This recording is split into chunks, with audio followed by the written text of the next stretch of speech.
नमस्कार दोस्तों, आज की वीडियो में आप जानेंगे लेटर डी किन शब्दों में और क्यों साइलेंट रहता है। इससे पहले मैं लेटर डी पर एक वीडियो बना चुका हूं जिसमें कि मैंने बताया था कि लेटर डी का उच्चारण टा, जा और डा कब होता है। यदि आपने नहीं देखी है तो आई बटन पे आपको मिल जाएगी या एंड स्क्रीन मिल जाएगी। लेकिन आज की वीडियो में आपको बताऊंगा कि लेटर डी किन शब्दों में साइलेंट रहता है, यानी कि उसका उच्चारण नहीं होता है।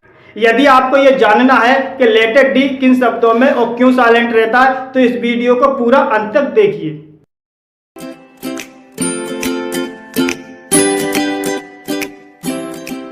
तो दोस्तों, पहला नियम यह है कि किसी शब्द में डी के बाद जी होता है तब डी साइलेंट रहता है। जी हाँ दोस्तों, किसी शब्द में डी के बाद जी होगा वहां पर डी साइलेंट रहता है। जैसे कि बेज, बेज में डी के बाद जी आया है और यहाँ पर डी साइलेंट है, इसलिए इसे बेज पढ़ा जाएगा।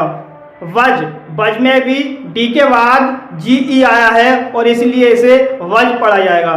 एज, एज में डी के बाद जी आया है और इसलिए यहाँ पे एज पढ़ा जाएगा। बजट, बजट में भी डी के बाद जी आया है और यहाँ पर डी साइलेंट है और इसलिए इसे बजट पढ़ा जाएगा। लेजर, लेजर में भी जी के पहले डी आया है और यहाँ पर डी साइलेंट है और इसलिए इसे लेजर पढ़ा जाएगा। कजल, कजल में भी जी से पहले डी आया है और यहाँ पर डी साइलेंट है और इसे कजल पढ़ा जाएगा।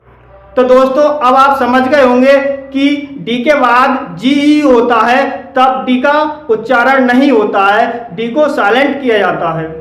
दोस्तों, दूसरा नियम यह है कि किसी शब्द में डी के बाद जे आता है तब डी साइलेंट रहता है। जी हाँ दोस्तों, यदि किसी शब्द में डी के बाद जब जे आता है तो डी साइलेंट रहता है। जैसे कि एडजेक्टिव, आजज, अजासेंट, अजवाइन, आजस्ट, आजवा, इन सभी शब्दों में डी के बाद जे है और डी यहाँ पर इन शब्दों में साइलेंट है। अब मैं आपको बताता हूँ अगला नियम जिसे आपको अच्छी तरह से समझना पड़ेगा।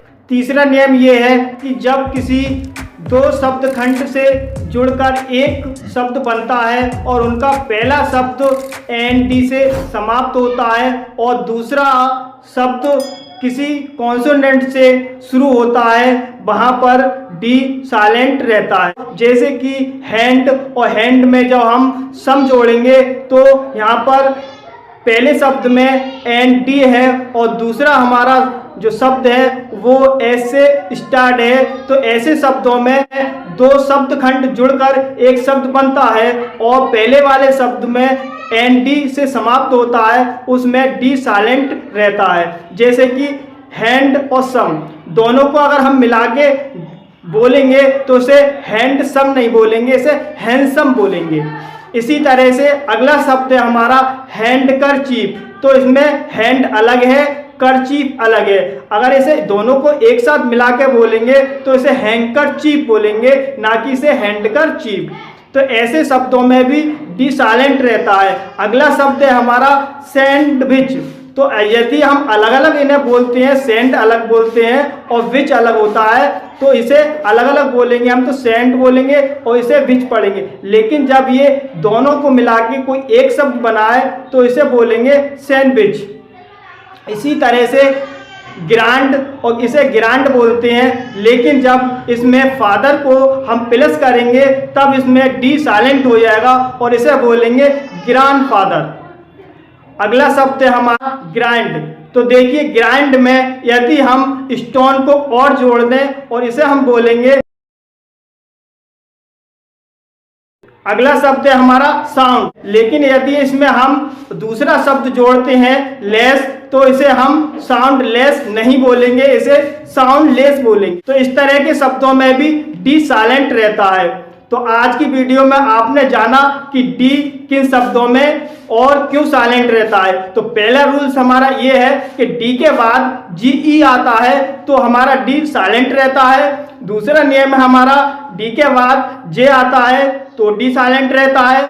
तीसरा नियम ये है कि दो शब्दखंड मिलकर एक शब्द बनता है और पहले वाले शब्द में एन डी होता है और दूसरे वाला शब्द किसी कॉन्सोनेंट से शुरू होता है, तब हमारा डी साइलेंट रहता है। तो अगर आपको वीडियो अच्छी लगी है तो ये लाइक थंब दबाकर वीडियो को लाइक कर दो और ऐसी वीडियो देखने के लिए ये रेड सब्सक्राइब वाला बटन दबाकर मेरे चैनल को सब्सक्राइब कर लो। साथ ही साथ ये बेल आइकन को भी दबा दो ताकि हर वीडियो की नोटिफिकेशन आपको मिलती रहे।